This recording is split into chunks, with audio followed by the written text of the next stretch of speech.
Okay, I'm going to walk through our game.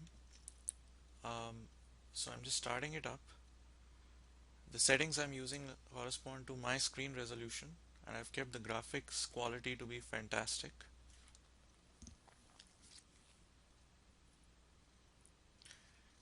After a brief pause, you will see the main menu, and once you are there, you have to choose new game. So click on new game, and that will then load the game, and we'll begin with the initial cinematic. The initial cinematic has you, the player, sailing in a boat close to a group of islands called the Wretched Islands in the Caribbean. And as you're sailing, you're going to hear a distress call by a 13-year-old girl, which will draw you to a dock on the island. Start the game. Mayday! Mayday! Mayday! This is a distress call from the Wretched Islands. We got attacked by sailors. They think there's actual buried treasure here, and they sunk our boat to force us to find it. Our radio is barely working, so if you can hear me, that means you're close. Please don't leave to find help. There's no time. Come pick us up yourself. Now, please, listen carefully. This is really important. There are lots of little islands, but you have to dock at the pier on the east side of Wretched Minor. Don't try to land anywhere else or you'll crash. And we can't meet you at the pier. We won't know you're there, and those sailors are coming back, so we're hiding. We made a lot of barricades to protect ourselves, but we designed them for someone smart to get through. I could tell the sailors weren't very clever and didn't care about science, but you'll be able to figure it out. You'll see what I mean when you get here. I really hope someone's out there listening to this recording. All the obstacles we made won't keep those sailors away forever. And when they find us and see we haven't found any treasure, not the kind they want anyway, I don't want to think about what'll happen. But if you're listening to me now, that means the radio still has enough juice to transmit. So there's probably still time, but if you don't get us off these wretched islands, and soon, no one will.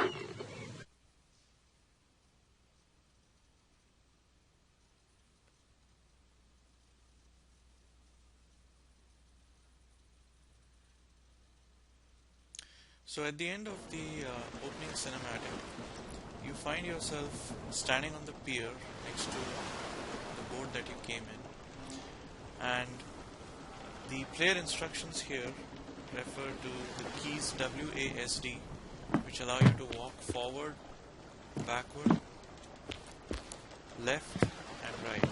So W is for walking forward, S is for walking backward, and A and D are for walking to the left and right respectively. And you can use the mouse, you can move the mouse to look around. So you have just received a distress call from the 13-year-old girl whose name is Kai. She and her family are holed up on these wretched islands, and they're holed up there because they've had an unpleasant encounter with a bunch of bad guys, you can call them sailors or pirates, who are after some kind of treasure that they believe the family has unearthed on these islands. And so they've smashed the family's boat so that they can't get away, and they've damaged the family's radio. So what you, the player, is assigned to do is to try and rescue the family from these islands. And the opening cinematic also warned you about a series of obstacles that the family has planted to thwart those bad guys from reaching them. So you have to get around those obstacles. And what will help you get around those obstacles are a series of journal fragments that you're going to find scattered across these islands. So as you walk up to the gate of the pier, you will find the first of those fragments, which actually looks like a book here, but if you click on it, it gets added to your inventory.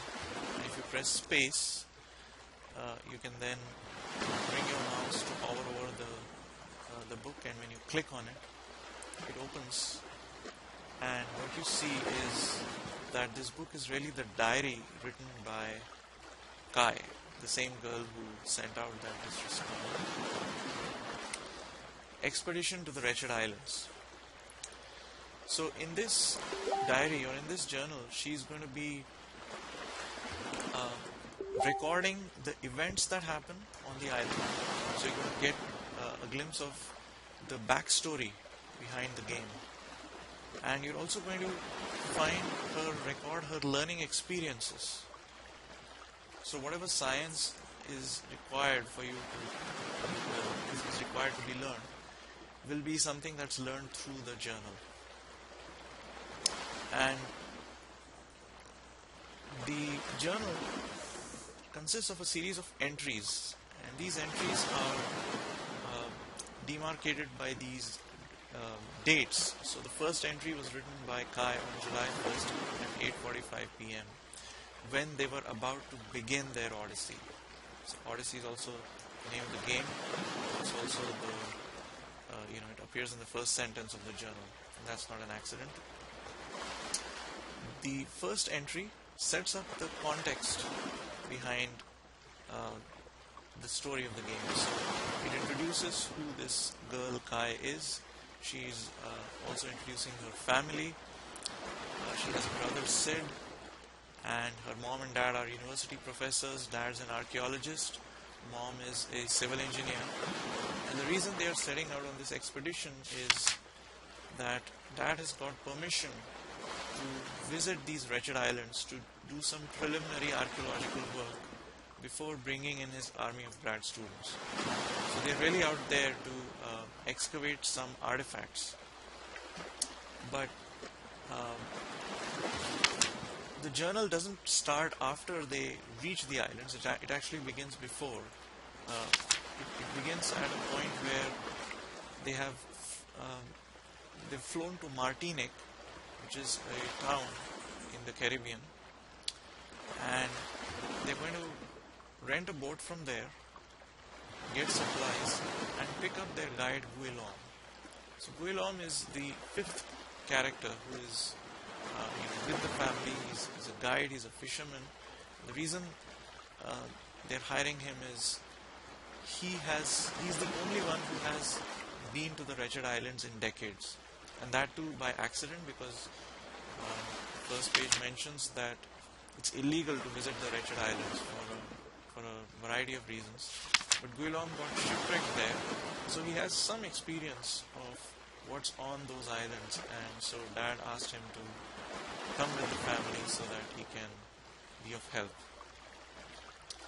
Now, the wretched islands were originally inhabited by island Caribs, a native people who lived there till the late 1600s, when pirates came and conquered the islands and wiping out the island Carib population. So the pirates then take over and live there for decades, and then they are driven out by the Royal Navy. And then the islands are left alone until World War II, when the US Army sets up an outpost there, mainly as a lookout. And then after the war ends, the islands get protected status, and they've been off limits ever since, except of course for Guillaume, who got shipwrecked there for a few days, and now the family is going to get there. So there's a bit of an excitement as Kai is anticipating visiting these remote uninhabited islands. No one's been there for decades, so it's really the beginning of an adventure that she's recording here. And this is a picture of the islands. This is not very accurate actually. We will be replacing this with a map of the islands that's accurate. But very roughly speaking, the wretched islands consists of two clusters of islands. On the left you have the wretched minor, which is a smaller cluster. And on the right you have wretched major, which is supposed to be a large cluster of islands, but here we've only shown a single island. But we're going to eventually break this up into a cluster of relatively large islands. This game only deals with 3 islands which make up wretched minor. So this is the first island, this is the second island, this is the third island, and the rest are all rocks that are jutting out from the water surrounding the island. So the player is actually landed on the player, you've landed on the first of these islands, which is this one. Okay, so that this first entry in the journal then sets up the backstory of the game. The second entry continues that story forward. So now the family has set off. So July 3rd is 2 days after the first entry was written. So they are now on their way to the Wretched Islands. And um, during their journey, Sid, who is Kai's brother, he comes and sits with her, and they take a look at the ocean around them, which appears to be extending indefinitely all around. And as the water extends away, it appears to form a flat surface. And so this sparks a conversation between Kai and the others on how the earth really appears to be flat if you look around you. And how is it that people first came up with the idea that the earth is a sphere? That's a question that Kai is curious about in this entry. And of course that question doesn't get answered. It's going to be answered, it's going to take many days before the question is answered. And that's what the player will be reading about and discovering during the gameplay on Island 1. Okay, in the third entry, the family is landing on the Wretched Islands. They've spotted the islands, and there's a bit of a discussion on how they could have navigated their way to the islands if they did not have a GPS.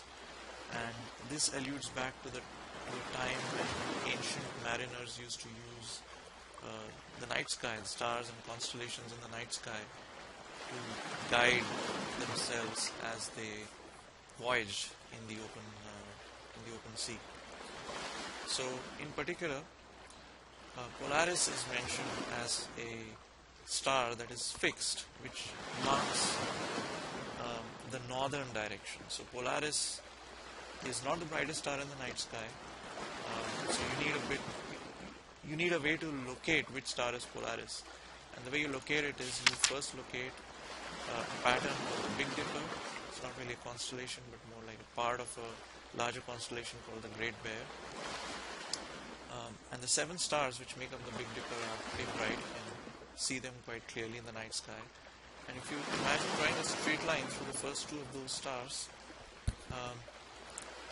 the star that you would hit, the first star that you would hit is Polaris. And once you've located Polaris, you know which direction is north. So this is the northern direction. So if you know which direction north is, you know exactly what direction south is, which is the opposite direction, and you know what east and west are respectively. So you can figure out the 4 cardinal directions by spotting Polaris, at least in the northern hemisphere. And based on that, then you can navigate even if you do not have a GPS. But if it's cloudy, you can't use the stars or constellations.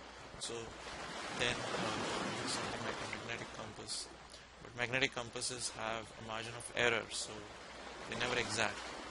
But Polaris exactly points north, and so that's the advantage of that. So this doesn't at the moment directly connect to the question of what the shape of the Earth is and how people figured out that it's a sphere, but it's going to be relevant later on, as you'll see. So this marks the end of the first fragment of the journal, and we don't have a puzzle based on this fragment, but in a few days we're going to be having a puzzle where you have the Big Dipper and Polaris drawn on a slate or a blackboard kind of a thing, which will be nailed to this door, and there's going to be a slider underneath which will move horizontally. It's going to have an arrow which would read north, and your task as a player is to slide this slider horizontally and to make it stop exactly underneath Polaris, so that the arrow is pointing exactly at Polaris. So you're supposed to use the journal to figure out how to locate Polaris.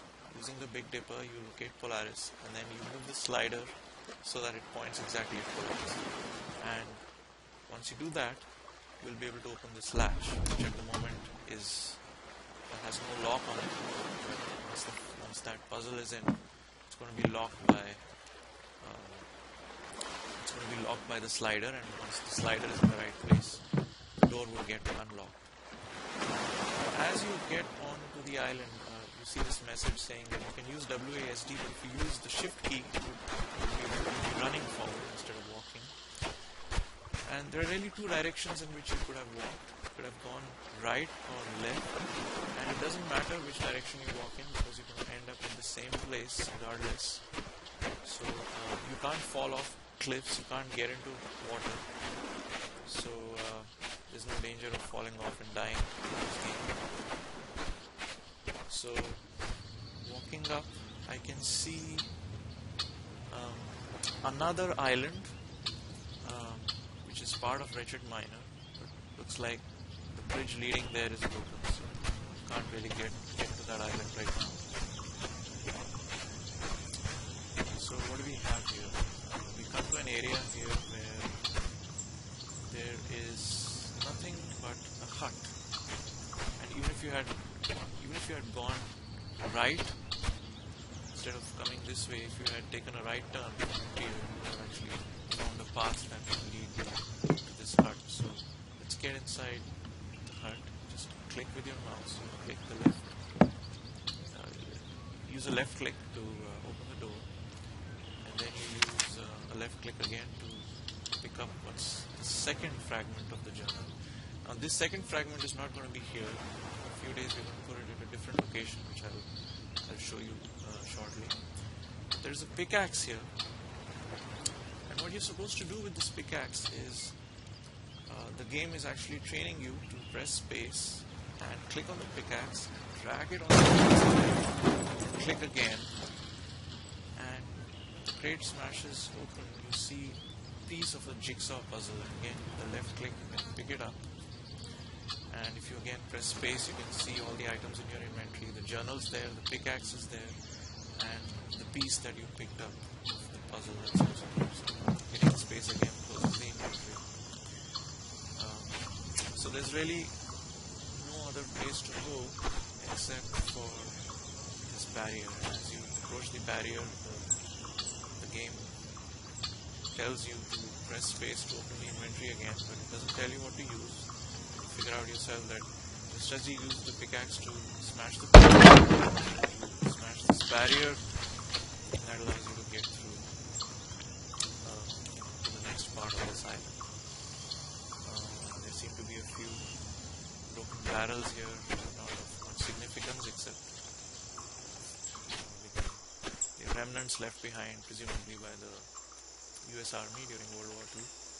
Now here's another crate, and just as you smash the first crate, you do that to this crate, and now you find a second piece of the jigsaw puzzle. So if I look at my inventory, now I have two pieces, so presumably I'm going to be using these two pieces somewhere. So I'm just going to keep running forward. Here's that bridge we saw a few minutes ago leading up to the second island. It's broken, so you could walk up right to the edge, but you know, can't really get to the second island. So I need to probably find some way to get to the second island using some other means. Some butterflies here. Okay, and here's a third crate. Smash it open, and now we have the third piece of the jigsaw puzzle. Now you can walk up these flight of steps, sorry. But I'm not going to do that because you're going to find a generator at the top, which requires a key, and you won't be able to get the key upstairs. So I'm going to take you to the right side here. So this is the path through which you came. So let's walk to the right side here. Now, what you have here is a solar panel which is powering a battery. It's charging a battery. The battery seems to be charged, so you can see the green lights on, and electricity is flowing through this wire up to this point. You can see these red alligator clips here. This one doesn't show a light, so probably the electricity is not able to reach that point here. So this is a panel, and you can flip it open, and it kind of shows you a jigsaw puzzle. So if you've collected those 3 pieces, you know exactly where to put them. Jigsaw puzzle, you find that the electricity is able to reach the other side. That's because what we have here is a wire that was etched onto the pieces of the jigsaw puzzle. So once you put those pieces in, the electricity is able to flow across the horizon of this painting to reach the other side. Now this painting itself shows the sun setting, and it does have significance to the story. And if you open the journal at the second fragment that you picked up inside the hut, this second fragment is actually going to be found under the lid of this puzzle in a few days from now. So you'll be able to open it, and it would tell you about an argument that the ancients used in defense of the view that the earth is flat. This argument goes back to the time of Anaxagoras, and it's shown a little further ahead actually. So the painting that you saw in the sunset puzzle is based on this colored sketch that, or colored painting that Kai put into the journal. It reflects an argument given by the ancient Greek philosopher Anaxagoras that if the earth was curved, then as you're looking at the sun at the time of setting, you should have seen the horizon to be curved. In particular, the line segment that goes across the sun should have appeared curved and not flat. Sorry. But what you actually see is the line that cuts across the sun is completely flat, and shows the earth must be flat. There are a few other arguments here which I'm going to skip over because I'm just focusing on the gameplay here. One of the things we've done in the journal is we have highlighted sentences that are relevant to solving puzzles. Now it turns out that this sunset painting puzzle did not require you to refer to the journal at all, but other puzzles are going to require you to refer to the journal, and the relevant sentences in the journal that are helpful for solving the puzzle are highlighted yellow. So if you read ahead, you're going to find this sentence highlighted. If the earth was a sphere, then people on the exact opposite side, which the Greeks call antipodes, would be upside down with their feet above their heads, and they would presumably fall off. So this is another argument used in defense of the flat earth view. So there are actually 3 arguments presented so far. The first is, if you look into the open ocean, look out into the sea, you find that the surface of the water appears to extend out indefinitely, and it appears to be flat. Second argument is based on the appearance of the appearance of the horizon as a flat line extending across the surface of the sun at the time of sunset. The third argument is based on this is an argument that requires you to understand the word antipode, which refers to people presumably on the opposite side of a spherical earth. So if the earth was a sphere, there would be people living on the opposite sides with their heads below their feet. Sounds pretty ridiculous. And since common observation shows that anything dropped from a height falls down, if there were actually people living on the other side of the earth, they would be upside down, and they should actually fall off the earth. So it's absurd to even think of the earth being spherical, people living on the other side, or on the opposite side. So exiting the hotspot by pressing the white arrow on the bottom left, we walk up here and we see this globe here. This globe actually has a handle, and if you click on the handle you can see it doesn't open. It seems to have a figurine kept in one of the holes. you click open this box by the way couldn't have been opened unless the sunset puzzle was solved, because now the electricity is able to reach this box, allowing you to click the button and open it. You find another figurine inside the box and a note saying that the antidote opens the globe.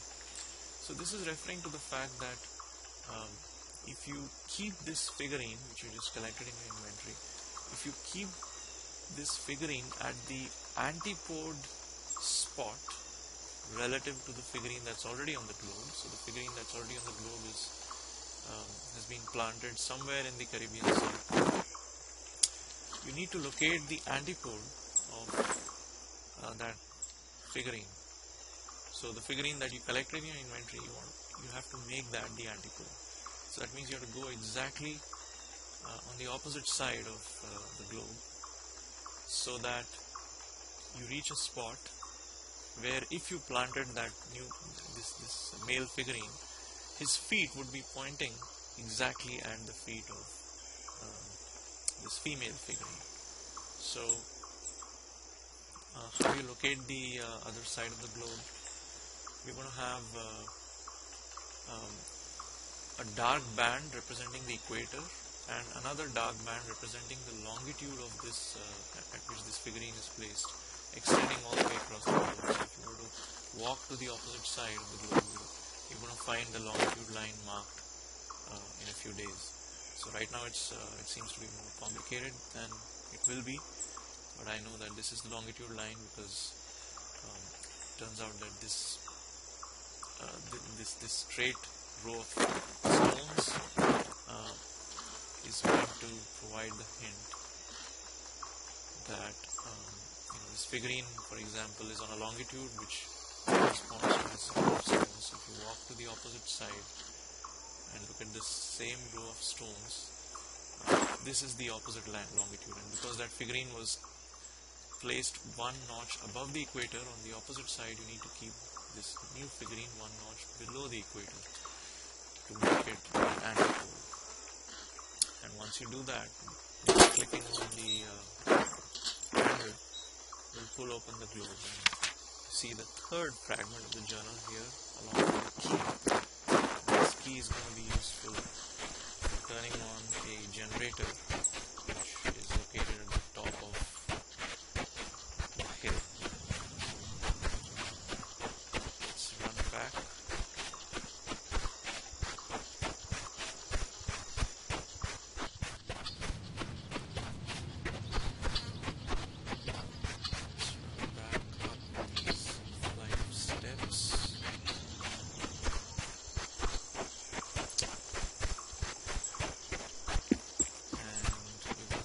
Ladder here, and the way you climb up a ladder is you wait for the ladder icon to appear, then you left click on the ladder and that puts you on the ladder. So you're now standing on one of the rungs of the ladder, and using the W key or the forward key you can walk up the ladder, and you automatically get off once you're on the top.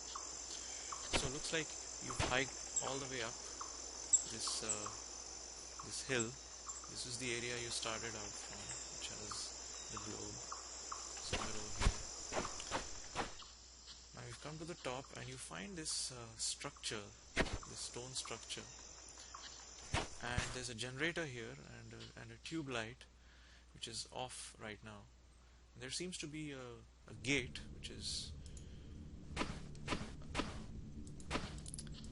it's guarded by some kind of a combination lock which doesn't move right now, so looks like you need to provide power to this door, and there's a generator here and it says power off, and if you need to put in the key to turn it on. So I'm just going to put the key here, that starts the generator and it turns on the tube light which is now shining on the door. Now if you rings, this combination lock connection, you see the rings cycling through symbols. Now this door is actually representing Aristotle's universe. So if you go to the third fragment, the fragment that you got inside the globe, you will see that the discussion on antiquates continues, leading up to physics of Aristotle. The physics of Aristotle has the elements earth, water, fire, air, and ether, making up 5 layers, 5 concentric shells you can think of, making up the universe. So the innermost shell of the universe is made up of earth, which represents all the solids. The shell around it represents water, which represents all liquids. The shell around it is the Earth's atmosphere, air. Then there's a shell around that, which represents a layer of fire, which Aristotle thought was the outermost layer of the terrestrial world. And then everything beyond that is the realm of ether, which is the 5th element, which makes up the sun, the moon, the stars, and the planets, everything in the celestial realm. So, what you see in this lot is really a representation of Aristotle's universe, and you're supposed to match Aristotle's description of the cosmos, have mountains representing the earth and the atmosphere, then water around earth, air around earth, fire around the air, and finally the realm of ether outside the terrestrial realm, making a celestial realm. So you have these symbols in the specific order, then clicking on the